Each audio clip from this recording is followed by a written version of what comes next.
Welcome to rewind path. हम फिर से शुरू करते हैं दोस्तों प्राइम वीडियो की द रिंग्स ऑफ पावर के सीजन 2 के एपिसोड 2 का ब्रेकडाउन के साथ। जैसे हमेशा हम कहानी में रेफरेंसेस पॉइंट आउट करेंगे और कुछ थियोराइजिंग भी करेंगे। इंश्योर करें कि आप सब्सक्राइब हैं और नोटिफिकेशंस ऑन हैं ताकि आप कभी भी कोई ब्रेकडाउन या टोल्किन लोर वीडियो मिस न करें। यहाँ एपिसोड 2 एक ही मैग्मा के शॉट से शुरू होता है जो स्ट्रेंजर के विजन में लास्ट एपिसोड में था। फिर हम एक वाइड शॉट देखते हैं जो कंफर्म करता है कि यह माउंट डूम ही है। हम एक अच्छा मैप ट्रांजिशन देखते हैं जो दिखाता है कि माउंट डूम से कुछ अंधेरा फैल रहा है खजात दम तक। हम खजात दम का एंट्री का एक वाइड शॉट देखते हैं। ये दो मैसिव ड्वार्वन स्टैच्यूज दिखाई देते हैं जिनमें से एक एक्स पकड़े हुए है और दूसरा हैमर पकड़े हुए है। ये स्टैच्यूज बहुत बड़े हैं और लगता है कि ये एंट्री वे को देख रहे हैं या शायद इस बैल्कनी को जो इस शॉट में है।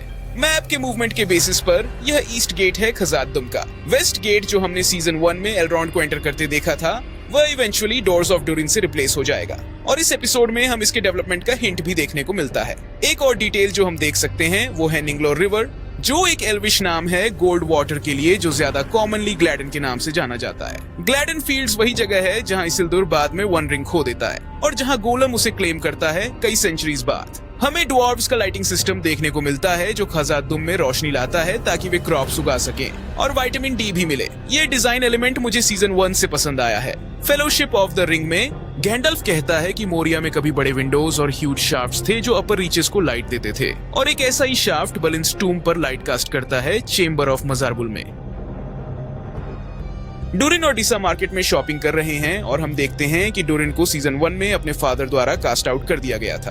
अब पैसा टाइट है जब आप क्राउन प्रिंस नहीं होते। डिसा का एक अच्छा मोमेंट और कुछ ह्यूमर भी है जब डिसा कहती है कि वह डूरिन को एक माइंड फुल ऑफ फायर ओपल्स के लिए नहीं ट्रेड करेगी। डिसा एक रिवर्बरेशन महसूस करती है और सब कुछ बेकार हो जाता है जब उनके लाइट रिफ्लेक्टर्स कोलैप्स हो जाते हैं और खजत दूम अंधेरा हो जाता है। फिर हमें हावर्ड शोर का टाइटल थीम मिलता है जो इस साल काफी नए एलिमेंट्स के साथ आता है और कुछ बड़े रेफरेंसेस भी हैं। हम देखते हैं रेड ग्रेन्स ऑफ सैंड जो बाद में सेलेब्रिम्बोर के लिए सेटअप किए गए 7 ड्वार्वन रिंग्स को रिप्रेजेंट करते हैं। एक क्लोजअप शॉट देखते हैं जो स्वर्लिंग इफेक्ट रिंग स्पॉट्स पर है जो सीजन 1 में रिंग्स क्रिएट करने के तरीके से रेमिनिसेंट है।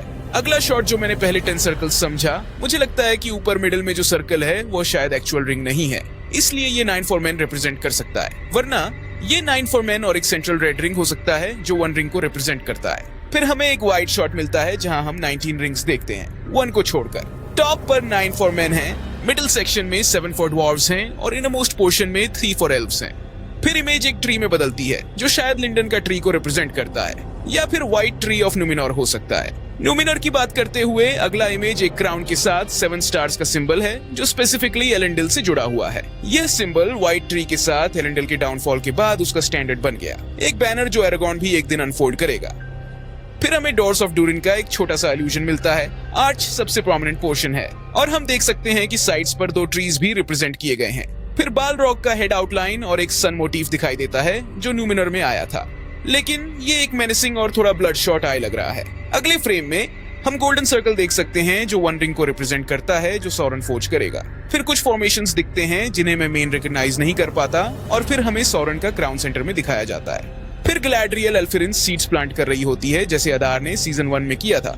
एल्फिरिन वही है जो मेन सिंबल माइन कहते हैं। फ्लावर्स जो फेमसली रोहिरिम के ग्रेव्स को कवर करते हैं बाद में। वह अपने ब्रदर फिनरॉड के ट्री कार्विंग के सामने खड़ी होती है जब सेलेब्रिम्बोर अप्रोच करते हैं। ये जल्दी क्लियर होता है कि ये एक विजन है और देखते हैं कि ग्लैड्रियल के प्लांट किए गए सीड्स वाइन्स में बदल जाते हैं जो सेलेब्रिम्बोर को अटैक करती हैं, जो एरिजियन में विजिटर के बारे में बताता है। सेलेब्रिम्बोर ब्लैक स्पीच में रिंगवर्स के ओपनिंग 3 लाइंस बोलता है। ये लाइंस वही हैं जो सेलेब्रिम्बोर और बाकी एल्व्स सुनते हैं जब सॉरन 1 रिंग को क्रिएट करता है to rule them all. Tolkien ने डिफरेंट नंबर्स के साथ खेलना शुरू किया था बिफोर फाइनल नंबर्स को सेट किया।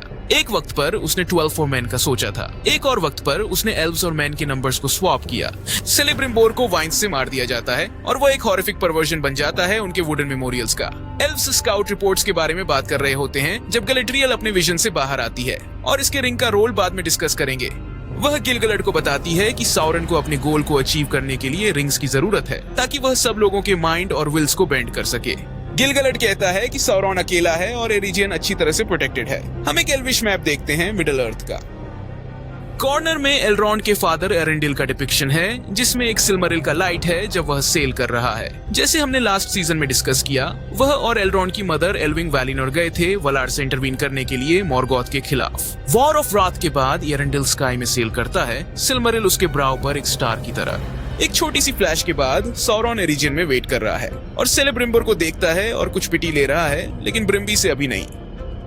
फिर हमें दिखता है कि गिल-गैलेड के मैसेंजर्स एरिजियन तक नहीं पहुंचे। उनके कॉर्प्सेस चेन्स के साथ खींच लिए जाते हैं और इनिशियली मुझे लगा ये ऑर्क्स हैं जो सौरॉन के पीछे चले आए हैं, लेकिन मुझे लगता है ये बैरोवाइट्स हैं। टाइम बताएगा, लेकिन अगर ये ऑर्क्स होते तो शायद हमने उन्हें देखा होता। अगला सीन राइडर का है, जो स्ट्रेंजर को लास्ट एपिसोड में ट्रैक कर रहा था और एक डिजर्ट स्ट्रक्चर के पास आता है जहां 3 बिल्डिंग्स हैं। उसकी फ्लैग पे डेफिनेटली एक आई सिंबल है। फिर से मुझे उम्मीद है कि ये एक्चुअल आई ऑफ साउरॉन है, क्योंकि ये काफी लेजिट लग रहा है और ये सौरॉन के सर्वेंट्स के लिए एक अच्छा स्टैंडर्ड बन सकता है शो में आगे के लिए। हम कुछ स्टैच्यूज भी देखते हैं जो थोड़े विज़र्ड वाइब्स देते हैं और एक स्टैच्यू जो राइडर के सबसे नजदीक है, उसके हाथ में एक ऑर्ब है। अब इस वक्त जो 7 पलंटायरी हैं मिडिल अर्थ में, वो सब नुमिनोर में होने चाहिए, जबकि हमें ये नहीं पता कितने सीइंग स्टोन्स सेलेब्रिम्बोर के दादा फियानोर ने बनाए। हमें पता है कि जो 7 वालिनोर के बाहर थे वो न्यूमिनर के लोगों को दिए गए थे। और यहाँ हम नए विज़र्ड कैरेक्टर को देखते हैं जिसका एक फॉलोअर अपने हाथ काट के खून जमीन पर गिराता है। और सच कहूँ तो कोई भी अच्छा इंसान ऐसे ऑमिनस और डार्क चीजें नहीं करता, तो शायद ये बैड न्यूज है। विज़र्ड अपने स्टाफ को थोड़ा घुमाता है और मौत से एक इंसान में तब्दील हो जाती है। और गेस करो कौन वापस आया है? शेडी वापस आया है, ताकि सौरॉन के नए रूप के बारे में रिपोर्ट दे सके जो अपने दुश्मनों को धोखा देने के लिए बना है। विज़र्ड स्टार के बारे में पूछता है, मुमाकिल चोरों के रूमर्स सुनने के बारे में जिक्र करता है। यहाँ इंटरेस्टिंग बात यह है कि मुमाकिल रून में नहीं होते। ये लोग हराट से हैं, जो ईस्टरलिंग्स से काफी दूर है, जबकि ईस्टरलिंग्स सौरन के अंडर 3rd एज में अलाइज होंगे। 2nd एज के अर्ली टू मिड में हरद्रिम का नुमिनर के साथ दोस्ती थी।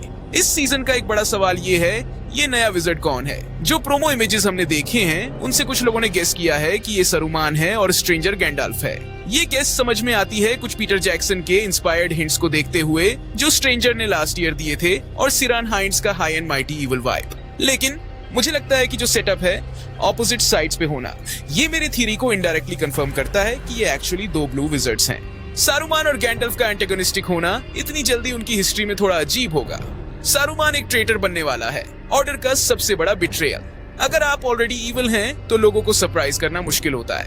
इसके बजाय मुझे लगता है शो टोल्किन के ब्लू विज़र्ड्स के अकाउंट्स से इंस्पिरेशन ले रहा है। मैं इस टॉपिक को अपने वीडियो में डिटेल में कवर करता हूँ, लेकिन शॉर्ट में टोल्किन ने ओरिजिनली कहा था कि वो अपने पर्पस में फेल हुए, सीक्रेट कल्ट्स और मैजिक ट्रेडिशंस एस्टैब्लिश किए। लेकिन अपनी जिंदगी के लास्ट में टोल्किन ने कहा कि उन्होंने ईस्टरलिंग्स की मदद की जो सौरॉन के खिलाफ उठे, और बिना उनके सौरॉन के ईस्ट की फोर्सेस वेस्ट के लोगों से ज्यादा होती।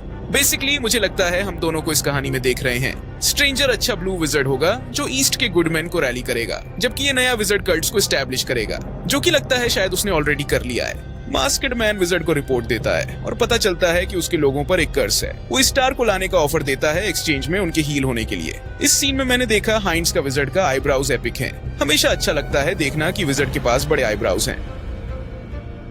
नेक्स्ट हॉबिट स्ट्रेंजर के लिए नेम्स ढूंढ रहे हैं और एक नोरी का नाम थ्रो करता है फ्रेडेगार, जो लॉर्ड ऑफ द रिंग्स का 5th हॉबिट है। फ्रेडेगार फैटी बोल्जर जो शायर में रहता है और फ्रोडो और दूसरों के साथ नहीं जाता, वो नाम का प्ले कर रहे हैं, जो मुझे लगता है शायद ये गंडल्फ बनाए, पर मुझे उम्मीद है ऐसा ना हो। ये वाइल्ड है क्योंकि इस पे काफी कुछ डिपेंड कर रहा है। ब्लू विज़र्ड्स का राउट लेना इंस्पायर्ड और कूल होगा, पर अगर गंडाल्फ और सरूमन का कुछ वियर्ड वर्जन मिलता है तो ये काफी लोअर इश्यूज क्रिएट करेगा और ऑनेस्टली लेजी ऑप्शन लगता है क्योंकि ये रिकॉग्नाइजेबल कैरेक्टर्स हैं। ट्रियो अपने ड्विंडलिंग फूड ऑप्शंस के बारे में बात करता है, और क्या मैं ही हूँ जिसने हॉबिट्स को देखा और सोचा, क्या आपके पास अकाउंट्स नहीं हैं जो एडिबल हैं आपके बालों में?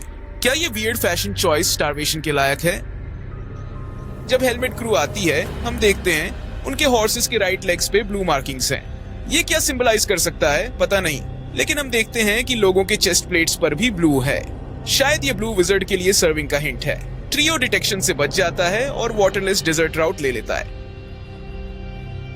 खज़द-दुम में वापस हम कोलैप्सिस से जो एक्सटीरियर डैमेज हुआ उसे देखते हैं। जैसे राइट ड्वार्फ स्टैच्यू अब बिना हेड के है, उनके क्रॉप्स मर रहे हैं और ड्वार्फ वुमेन बात कर रही हैं डार्क वुमेन्स के बारे में जो सारे ड्वार्वन रेल्म्स में हैं। और ये अच्छा है कि एक्नॉलेजमेंट मिल रहा है कि खज़द-दुम अकेला ड्वार्फ रेल्म नहीं है। ये मुझे थोड़ा होप देता है कि जब रिंग्स डिस्ट्रीब्यूट होंगी तो अलग अलग रियल्म्स को भी मिलेगा और सिर्फ खज़द-दुम को नहीं। हमें पता है कि रून में 4 ड्वार्फ क्लैंस हैं, iron फिस्ट्स, stiff beards, black locks और स्टोन फुट्स। अभी खज़द-दुम में लॉन्ग बियर्ड्स है जो नेटिव हैं, लेकिन बेलेरियंट के रेफ्यूजीज भी हैं, फायर बियर्ड्स और ब्रॉड बीम्स। मुझे कहना पड़ेगा अगर कुछ ड्वार्फ विमेन के स्पीकिंग रोल्स होते और उनके पास फुल ऑन बियर्ड्स होते तो अच्छा होता।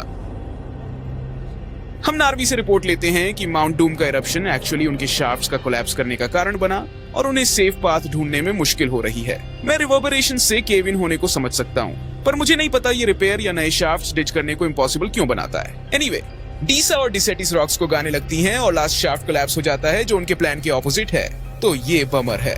अब नार्वी के बारे में क्विक नोट, वो बुक्स से काफी सिग्निफिकेंट कैरेक्टर है। उसकी सेलिब्रिम्बर के साथ अच्छी दोस्ती है और शायद इस सीजन के लिए एक माइनर स्पॉइलर, दोनों मिलकर डोर्स ऑफ डूरिन क्रिएट करते हैं। डीसा और डूरिन 3 एक फैमिली चैट करते हैं फादर और सन के फ्यूड के बारे में, और मुझे कहना पड़ेगा स्टबर्ननेस और वुंडेड हार्ट्स के बारे में जो बिट्स हैं यहाँ और बाद में, ये इस सीजन के अर्ली गोइंग की बेस्ट राइटिंग लगती है। डीसा जिराक्जिगिल के पीक्स के गिरने का जिक्र करती है। ये वही पीक है जहाँ डूरिन्स टावर बना है और जहाँ गंडल्फ बलरॉग से लड़ता है। इस दौरान डूरिन आईवी को वर्क में बुलीज से परेशानी होती है। डिनर सीन के बैकग्राउंड में हम देखते हैं कि एलरॉन्ड ने जो ट्री डूरिन को 20 साल पहले दिया था वो अब भी अलाइव लगता है, लेकिन डार्कनेस में ढका हुआ है। डूरिन और डिसा किंग से मिलने की बात करते हैं। नेक्स्ट, एलरॉन्ड ग्रे हेवंस में बोट्स पर काम कर रहा होता है, जहां गैलाड्रियल उसे एरिजन जाने के लिए कंपनी ज्वाइन करने के लिए कहती है। एलरॉन्ड गैलाड्रियल को यहाँ बिल्कुल भी फ्री नहीं छोड़ रहा, जो अच्छा है। मैं डेफिनेटली गैलाड्रियल और हालब्रांड की गूगली आईज की याद भी ना कर सकता था सीजन 1 में। मेरे ख्याल से सेलिबॉर्न का आना जल्दी होना चाहिए। मैं सच में वेट नहीं कर सकता कि हलाद्रियल नॉनसेंस खत्म हो। ये शो से अराइज होने वाली सबसे बैफलिंग चीजों में से एक है। एलरॉन्ड गैलाड्रियल की रिक्वेस्ट को रिजेक्ट करता है और फिर एक अच्छा सीन होता है। सीडन यहाँ कुछ नेम्स ड्रॉप करता है। पहले सीडन रूमिल के वर्सेस का जिक्र करता है और कहता है कि पोएट एक ड्रंकर्ड था।